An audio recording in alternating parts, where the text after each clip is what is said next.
வணக்கம் நேயர்களே. FTP Tamil channel நேயர்களுக்கு உங்கள் குன்றத்தூர் பாலாஜியின் அன்பார்ந்த வணக்கங்கள். இந்த பதிவில் நம்ம பார்க்கக்கூடிய விஷயம் என்ன அப்படின்னா, இப்போ கடந்த பதிவெல்லாம் நம்ம தமிழ் திரையுலகத்தை பற்றி தான் பார்த்துட்டு இருக்கோம். இந்த பதிவில் நம்ம பார்க்கக்கூடிய விஷயம் என்ன அப்படின்னா, வாலி கண்ணதாசன் அந்த பாடல் வரிகளில் இருக்கக்கூடிய அந்த விஷயத்தை பற்றி தான் நம்ம பார்க்க போகிறோம். நீங்களாம் நினைக்கலாம், என்னடா ஜோசியர் பாலாஜி, குன்றத்தூர் பாலாஜி இப்போ அரசியல்லையும் சில விஷயங்கள்லாம் பேசுகிறாரு, அதை தவிர திரையுலகத்தை பற்றி பேசுகிறாருன்னு நீங்கள் நினைக்கலாம். ஏன்னா எங்கள் அப்பா திரையுலகத்தில் தான் இருந்திருக்கார். சங்கர் கணேஷ் பார்ட்டியில் அசிஸ்டன்ட் மியூசிக் டைரக்டராக கிட்டத்தட்ட பார்த்தீங்க அப்படின்னா 40-45 வருஷம் இருந்திருக்கார். அவரோட பேர் எஸ் வெங்கடேஷ். அவர் அலைஸ் பூங்குயில்னு சொல்லுவாங்க. அது தவிர விஜயகாந்தோட பல சினிமா பாடல்கள், ஆரம்பகட்ட பாடல்கள்லாம் எங்கள் அப்பா எழுதியிருக்கார் படத்தில். அது தவிர பழைய விஜயன் இருக்கார் பார்த்தீங்களா, உதிரி பூக்கள் விஜயன், அவருக்கும் கொஞ்சம் படங்கள் பாட்டெல்லாம் எங்கள் அப்பா எழுதியிருக்கார். இந்த மாதிரி சினிமாவில் எங்கள் அப்பாவுக்கு இருக்கக்கூடிய அந்த ஈடுபாடு, அதன் மூலமாக வரக்கூடிய அந்த வருமானத்தில் தான் எங்கள் குடும்பங்களுக்கு பசியார பசிக்காமல் எங்கள் குடும்பத்தில் அவர் சாப்பாடு ஜீவனம் எல்லாம் பண்ணிட்டு வந்திருக்கா. அந்த ஒரு நன்றி உணர்ச்சி. அதை தவிர பார்த்தீங்க அப்படின்னா, சினிமா மேலே இருக்கக்கூடிய அந்த மரியாதைங்கிறது எனக்கு இன்றைக்குமே ஜாஸ்தி உண்டு. அதனால தான் சினிமா விஷயங்கள் எல்லாத்தையுமே நான் கொஞ்சம் சுவாரஸ்யமாக எடுத்து பண்ணக்கூடிய விஷயங்கள் அப்படின்னு பார்க்கும்போது எனக்கு சில டாபிக்ஸ்லாம் ஞாபகம் இதெல்லாம் பண்ணினா மக்களுக்கு கேட்கறதுக்கு ரொம்ப என்டர்டெயினாக இருக்குமே நினச்சி தான் இந்த விஷயங்கள் பண்ணினேன். இப்போ இந்த பதிவில் நம்ம பார்க்கக்கூடிய விஷயங்கள் என்ன அப்படின்னா, வாலி கண்ணதாசன் அவங்க பாடலில் இருக்கக்கூடிய அந்த வலிமை, அதை தவிர சுவாரஸ்யங்கள். இப்போ நீங்கள் பார்த்தீங்க அப்படின்னா, இப்போ ஒரு பாட்டு அப்படின்னா ஒரு சினிமாவில் என்ன சொல்லுவாங்க, ரொம்ப இம்பார்ட்டண்ட்டாக சொல்லக்கூடிய விஷயம் ஒரு பாட்டு. அது சோக பாடலாக இருக்கலாம், இல்லை டூயட்டாக இருக்கலாம், அப்படி இல்லைன்னா கிண்டல் பாடலாக இருக்கலாம். இந்த மாதிரி விஷயங்கள் இருந்தாலும் இப்போ அந்த காலத்துலாம் எப்படி பண்ணுவாங்க அப்படின்னா, ஒரு பாட்டு அப்படின்னா அதுக்கு ஒரு சிச்சுவேஷன் தருவாங்க.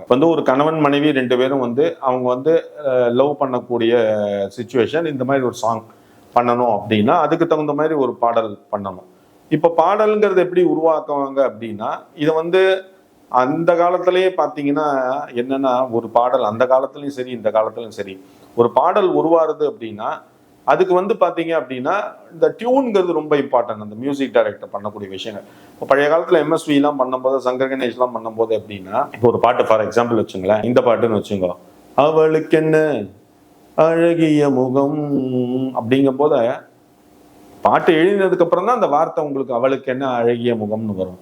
பட் முதல்ல இந்த பாட்டு எழுதுறதுக்கு அந்த பாடலாசிரியர்கிட்ட இந்த டியூன் அனுப்பணும். அப்போ என்ன பண்ணுவாங்கன்னா, தானே நன்னா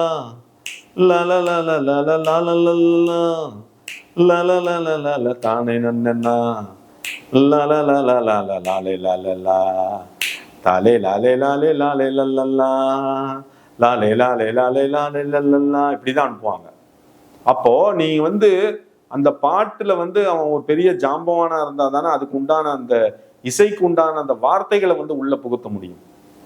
அதுல ரொம்ப கில்லாடி யாருன்னு பார்த்தோம்னா கவிஞர் கண்ணதாசன் அவர்கள் தான்.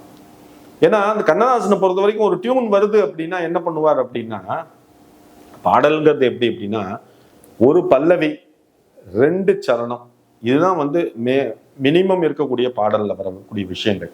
ஃபர்ஸ்ட் பல்லவி வரும், அப்புறம் ஃபர்ஸ்ட் சரணம் வரும், அப்புறம் கொஞ்சம் பல்லவி வரும், அப்புறம் அந்த 2வது சரணம் வரும். இதுதான் பாடல்ல இருக்காது.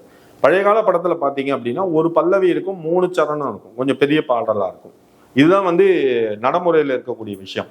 ஆனா கண்ணதாசன் என்ன பண்ணுவார் அப்படின்னா, சிச்சுவேஷனை கொடுத்தோம் அப்படின்னா 10 பல்லவி கொடுப்பாரு, 10 சரணம் தருவார். அப்போ அந்த ப்ரொடியூசரும் டைரக்டரும் உட்காந்து டிஸ்கஸ் பண்ணி, சார் இந்த ஒரு பல்லவி 2 சரணம் இந்த பாட்டுக்கு வச்சுக்கிறேன், அடுத்த பல்லவி 2 சரணம் இந்த பாட்டுக்கு வச்சுக்கிறேன், அதுக்கு உண்டான பேமெண்ட்டை உங்களுக்கு கொடுத்துட்றேன் அப்படிம்பார். அப்போ யோசிச்சு பாருங்க, அவருக்கு எவ்வளவு ஒரு ஸ்டஃப் இருக்கும்னு யோசிச்சு பாருங்க, எவ்வளவு ஒரு திங்கிங் எபிலிட்டி அண்ட் பவர் இருக்கும். ஏன்னா விளையாட்டு இல்லை சார். இப்ப நான் சொன்ன பாத்தீங்களா, தாலே லல்லெல்லாம் லாலே லாலே லாலே லாலே லல்லெல்லாம், நீங்க என்ன எழுதுவேன் சொல்லுங்க? விஷயம் தெரிஞ்சவன் தான், அதுல இன்ட்ரெஸ்ட் இருக்கவன் தான் எழுத முடியும். அப்ப எழுதும்போது அவளுக்கு என்ன அழகிய முகம் அவளுக்கு என்ன அப்படின்னு எழுதும் போது அந்த வார்த்தை அதுக்குள்ள சிங்க் ஆகும். அதே மாதிரி கண்ணதாசனோட அந்த வரிகள், அந்த மாதிரியான ஒரு காலத்தை, அந்த படத்தை ஒட்டி, நடைமுறையை ஒட்டி போன வரிகள் கண்ணதாசன் தான். வாலியை பல விஷயத்துல சொல்லியிருக்காரு. ஒரு பாட்டு கண்ணதாசனோட, மயக்கமா கலக்கமா மனதிலே குழப்பமா வாழ்க்கையில் நடுக்கமா, வார்த்தைகள் பாருங்க எப்படி விழுது பாருங்க. வாழ்க்கை என்றால் 1000 இருக்கும், வாசல் தோறும் வேதனை இருக்கும், வந்த துன்பம் எதுவென்றாலும் வாடி நின்றால் ஓடுவதில்லை. என்ன மாதிரியான வார்த்தைகள் வந்து விழுது பாருங்க. அதுக்கப்புறம் எழுதுவார், கடைசியில முடிப்பார், உனக்கும் கீழே உள்ளவர் கோடி, நினைத்து பார்த்து நிம்மதி நாடு, மயக்கமா கலக்கமா. அப்படிங்க போத அந்த வார்த்தைக்கு உண்டான அந்த அந்த டியூனுக்கு உண்டான வார்த்தைகள், இந்த வார்த்தைக்கு உண்டான லிங்க் எல்லாத்தையும் அந்த பாட்டுல அவர் கொடுத்துறாரு. அதை பேஸ் பண்ணி இந்த பாட்டை மையமா வச்சுதான் வாலி வந்து சினிமா உலகத்துல நம்மளாலையும் சாதிக்க முடியும்னு நினைச்சு உள்ள வந்திருக்க. அவரே அவரோட பேட்டியில நிறைய சொல்லியிருக்காரு. அதே மாதிரி எம்ஜிஆருக்கும் வாலிக்கும் இருக்கக்கூடிய அந்த என்ன சொல்லுவாங்க, அந்த சிங்க்குங்கிறது வந்து யாராலையும் மாற்ற முடியாது. எம்ஜிஆரோட பல பாடல்களுக்கு வந்து வாலி வந்து கைத்தட்டல் வாங்கி கொடுத்துருக்காரு. ஒண்ணும் கிடையாது. படகோட்டியில ஒரு பாட்டு வரும், அந்த பாட்டு வந்து வாலி எழுதுற, கொடுத்ததெல்லாம் கொடுத்தான், அவன் யாருக்காக கொடுத்தான், ஒருவருக்காக கொடுத்தான், இல்ல ஊருக்காக கொடுத்தான். இந்த பாட்டு எழுதுறாரு. அதுல வந்து ஒரு இது எழுதியிருப்பார், இல்லை என்றோர் இருக்கையிலே இருப்பவர்கள் இல்லை என்பார், மடி நிறைய பொருள் இருக்கும், மனம் நிறைய இருள் இருக்கும், எது வந்த போதும் பொதுவென்று வைத்து வாழ்கின்ற பேர் வாழ்த்திடுவோம். அந்த லைனை கேட்டோன்னே எம்ஜிஆர் கட்டி பிடிச்சுட்டாராம் வாலிய. எப்படி நீ எழுதின, எப்படி நீ வந்து இந்த வார்த்தை வந்து உனக்கு வந்து விழுந்தது? வாலிக்கு சொல்ல தெரியல. அதுக்கு காரணம் என்ன அப்படின்னா, அந்த காலத்துல அவங்க மியூசிக் மேல வச்சிருந்த அந்த ஈடுபாடு. எம்ஜிஆர் வந்து உடனே அவர் கழுத்துல இருந்த செயினை கட்டி வாலி கழுத்துல போட்டாராம். ஏன்னா அந்த அந்த ஸ்டான்ஸா பாத்தீங்கன்னா தியேட்டர்ல கிளாப்ஸ் பறக்கும். அதே மாதிரி புதிய பூமியில ஒரு பாட்டு எழுதிப்பார், புத்தன் இயேசு காந்தி பிறந்தது பூமியில் இதற்காக, தோழா நமக்காகன்னு சொல்லிட்டு எழுதியிருப்பார். அதுல வந்து அவர் அந்த லைன், அந்த மாடுலேஷன் கொடுக்குற விஷயங்கள்லாம் பாத்தீங்கன்னா நம்ம அசந்துருவோம். அதே மாதிரி எம்ஜிஆரை பொறுத்த வரைக்கும் நம்ம நினைக்கிறோம் எம்ஜிஆர் வந்து ஒரு நடிகன், ஒரு வந்து அரசியல்வாதி அப்படின்னு தான் நினைச்சிருக்கோம். அவருக்கு வந்து இசை மேல அந்த ஈடுபாடு, அவருக்கு வந்து இந்த படம் இப்படிதான் வரணும்னு அந்த நினைக்கக்கூடிய அந்த யுக்திகள் எல்லாமே எம்ஜிஆருக்கு நல்லா தெரியும். அதுதான் ஒரு மெயினான விஷயம் எம்ஜிஆரோட படத்துல நம்ம பார்க்கக்கூடிய விஷயம். ஒண்ணும் இல்ல, எம்ஜிஆரோட பாட்டு நீங்க ஒண்ணு கேட்டிருப்பீங்க, கண்ணை நம்பாதே உன்னை ஏமாற்றும் நீ காணும் போது உண்மை இல்லாதது, அறிவை நீ நம்பு உள்ளம் தெளிவாகும் அடையாளம் காட்டும் பொய்யே சொல்லாததுன்னு எழுதிப்பார். இந்த பாட்டு வந்து சிச்சுவேஷன் எம்எஸ்வி வந்து அனுப்புறாரு, கண்ணதாசனுக்கு அனுப்புறாரு. கண்ணதாசன் பாட்டு எழுதி அனுப்புறாரு, எம்ஜிஆர் ரிஜெக்டட், பாட்டு ரிஜெக்டட். வாலி எழுதி அனுப்புறாரு, வாலியோட பாட்டும் ரிஜெக்டட். எல்லாம் மிரண்டு போயிட்டாங்க.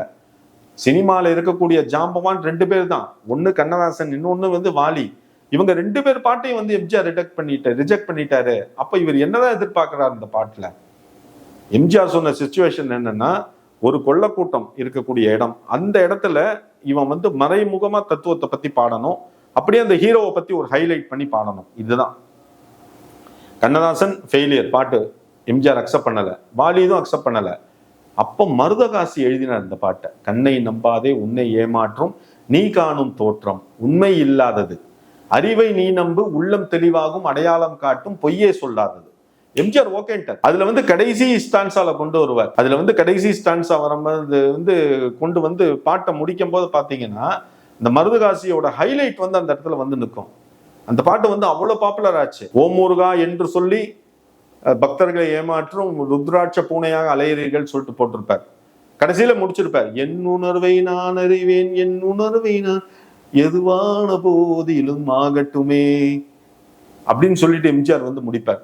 நன்றி மறவாத நல்ல மனம் போதும் அதுவே என்றும் என் தெய்வீகமாகும், கண்ணை நம்பாதே உன்னை ஏமாற்றும் நீ காணும் தோற்றம் உண்மை இல்லாதது, அறிவை நீ நம்பு உள்ளம் தெளிவாகும் அடையாளம் காட்டும் பொய்யை சொல்லாததுன்னு பாத்தீங்கன்னா, அதாவது அந்த வரிகள் தான் வந்து எம்ஜிஆர் ஹைலைட் பண்ணி தூக்கி நிறுத்தின வரிகள் எல்லாமே. அதே மாதிரி நான் ஆணையிட்டார், நான் ஆணையிட்டால் அது நடந்து விட்டால் இங்கு ஏழைகள் வேதனை படமாட்டார். அது வந்து முதல்ல எம்ஜிஆருக்கு வந்து வாலி எழுதும் போது வந்து நான் அரசரானால் இல்ல நான் முதல்வரானாலும் தான் எழுதிட்டாரான். அது வந்து பாத்தீங்கன்னா சென்சார்ல கை வைப்பாங்கன்னு தெரிஞ்சு அதுக்கப்புறம் எம்ஜிஆர் கூப்பிட்டு வாலிட்டு சொல்லி அந்த லைனை மாற்ற சொல்லிய விஷயங்கள். அந்த பாட்டும் பயங்கர ஹிட் ஆச்சு. அதே மாதிரி வந்து எம்ஜிஆர் வந்து முக்கியத்துவம் வந்து பாடல் வரிகளுக்கு பாடல் டியூனுக்கு கொடுப்பாரு. அதான் உண்மையான விஷயம். பாட்டு யார் எழுதுறாங்கிறது அவசியம் கிடையாது, வார்த்தை என்ன வருது அதுதான் அவசியம். அது வந்து அந்த காலத்துல வந்து அவங்க ரொம்ப ஸ்பெஷலைஸ் பண்ணின விஷயங்கள். அதனாலதான் பாருங்களேன், இல்லைன்னா எவ்வளவு ஒரு பெரிய விஷயம். கண்ணதாசன்கிற ஒரு பெரிய ஜாம்பவான் அவரோட பாடலை வந்து ஒருத்தர் ரிஜெக்ட் பண்றான்னு அப்படின்னு பாத்துங்க. அது மாதிரி தூங்காதே தம்பி தூங்காதே, தூங்காதே தம்பி தூங்காதே, நீ சோம்பேறி என்ற பெயர் வாங்காதே. அதை வந்து பாத்தீங்கன்னா பட்டுக்கோட்டை கல்யாண சுந்தரம் எழுதியிருப்பார். எதுக்கு சொல்றேன் அப்படின்னா, அந்த ஒரு விதமான பாடல்களை வந்து ஒருத்தருக்கும் எம்ஜிஆர் கொடுத்து அதுல இருந்து வரக்கூடிய விஷயங்கள் வந்து உள்வாங்கிட்டு வெளியில வந்தவர் தான். அதான் ஒரு அதனாலதான் பாத்தீங்க அப்படின்னா அந்த காலத்துல வந்து கண்ணதாசன் வாலி இவங்களை தவிர அடுத்த லெவலுக்கு யாருமே போல. மருதகாசிலாம் பாட்டு எழுதியிருக்காரு மருதகாசிலாம். ஆனா வந்து அவ்வளவு ஒரு படத்துக்கு வந்து அவர் எழுதினது கிடையாது. ரொம்ப மினிமம் கை விட்டு என்ற அளவுக்கு தான் எண்ணியிருக்காரு. வாலியை பொறுத்த வரைக்கும் எம்ஜிஆரோட எல்லா மிகப்பெரிய ஹிட் பாடல்கள் எல்லாமே வாலி எழுதினது தான். காரணம் ஏன்னா வாலியோட அந்த வேவ் லெங்க்த்தும் எம்ஜிஆரோட அந்த டைமிங் சென்ஸ் எல்லாமே ஒத்து போனதுனால தான் பாத்தீங்கன்னா கண்ணதாசன் எம்ஜிஆருக்கு எழுதின பாடல்களை விட வாலி எம்ஜிஆருக்கு எழுதின பாடல்கள்ங்கிறது ரொம்ப அதிகம். அதனால்தான் வந்து இந்த காலகட்டத்துல பார்த்தோம் அப்படின்னா நம்ம வந்து இந்த பாடல் எல்லாம் பாத்தீங்கன்னா வாயில வந்த மாதிரி எழுதுறாங்க, அவங்க இஷ்டம் போல எழுதுறாங்க. ஆனா இந்த காலத்துலயும் வந்து நல்ல பாடலாசிரியர்லாம் இருக்காங்க. பா விஜய் இருக்கார், நா முத்துக்குமார், இவங்கெல்லாம் பாத்தீங்க அப்படின்னா ரொம்ப சிறந்த பாடல், அவங்களோட வரிகள் எல்லாமே நல்ல சிறந்தது. ஆனா என்ன ஒண்ணுன்னா அந்த காலத்துல இருக்கக்கூடிய அந்த கோர்வைங்கிறது இல்லை. ஒன்றும் இல்லை, அந்த சிவகுமாரும் வந்து பாரதி அவங்க 2 பேரும் ஒரு பாட்டு பாடுவாங்க, என் கேள்விக்கு என்ன பதில் சொல்லிட்டு ஒரு பாடு வரும். அதுல வந்து டபுள் மீனிங்ல வார்த்தைகள் எழுதியிருப்பார். அது வந்து யாருமே கை வைக்க முடியாது. அனுபவம் உண்டானால் இந்த ரகசியம் புரியாதோ அப்படின்னு பாடுவான். உடனே அந்த பொண்ணு பாடுவா, பெண்மையின் சன்னதியில் வந்து பார்த்தால் தெரியாதோ அப்படின்னு. அப்ப என்ன அர்த்தம் அப்படின்னா இந்த 2 அந்த டயலாக்க வந்து மறைமுகமா வந்து அந்த பாடலை வந்து அவங்க அந்த இதுல சொல்லியிருக்காங்க. அது வந்து வல்கராவும் தோணாது யாருக்கும். அந்த பாடலை வந்து அந்த காலத்துல வந்து அப்படி சொல்லி ஹைலைட் பண்ணின விஷயங்கள். இதை நான் ஒரு எக்ஸாம்பிளா உங்களுக்கு சொல்றேன். இப்ப இந்த காலத்துல வந்து பாத்தீங்கன்னா ஓப்பனா வந்து ரொம்ப கொச்சையா பாடக்கூடிய பாடல்கள் இந்த மாதிரி விஷயங்கள்லாம் இருக்கு. சென்சார்ல டைரக்டா கட் பண்ணக்கூடிய விஷயங்கள்லாம் இருக்கு. அதனால வந்து கொஞ்சம் பாடலாசிரியரும் நம்ம வந்து கொஞ்சம் கருத்துல கொண்டு எல்லாமே பண்ணணும். ஏன்னா இதை வந்து ஒருத்தர் மாத்திரம் கேட்கல, மீடியால எல்லாருமே கேட்கறாங்க, குடும்பத்தோட உட்காந்து பாக்குறாங்க. அப்படிங்கும் போது அதுல கொஞ்சம் கான்சென்ட்ரேட் பண்ணினா இந்த தமிழோட விஷயங்கிறது கொஞ்சம் நல்லா போய் சேரும். இந்த கருத்து, இந்த நான் சொன்ன இந்த பதிவு எல்லாமே உங்களுக்கு ரொம்ப பிடிச்சிருக்கும்னு நினைக்கிறேன். முடிஞ்சது அப்படின்னா நீங்க பார்த்ததோடு நிறுத்திக்காதீங்க, உங்களோட ஃப்ரெண்ட்ஸ் ரிலேட்டிவ் எல்லாருக்கும் ஷேர் பண்ணுங்க. இந்த வீடியோ உங்களுக்கு ரொம்ப பிடிச்சிருந்தது அப்படின்னா சப்ஸ்கிரைப் பண்ணுங்க.